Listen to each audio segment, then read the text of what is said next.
peralatan laundry, dan saya juga sangat-sangat menerima training ini tuh lebih jelas, mudah, dan tahu.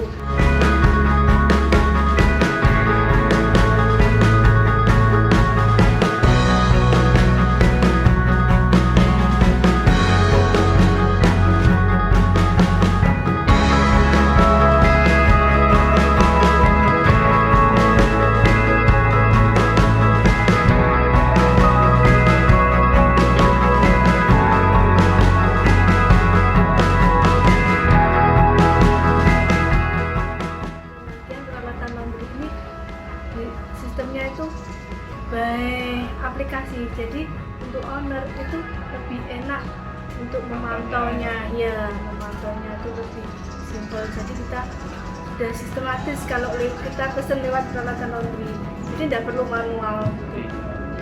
Terus sehari-harinya juga sudah pakai sistem juga yang di saya ya? Ya, karena ini kan aktivitas saya kan juga ini ya di usaha, jadi saya makanya juga harus tersistem gitu loh, nggak ngitung manual gitu.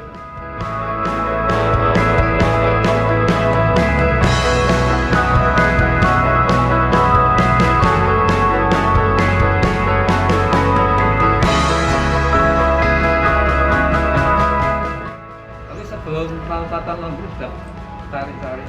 Oh ya, pastinya ya, karena kan saya browsing dulu ya, karena untuk usaha laundry ini yang simple dan enak dipantaunya, ternyata saya nemukan ya di peralatan laundry. Ya, simple, kita kan sudah tercover semua, kita tidak perlu cari satu-satu untuk alatnya itu. Iya.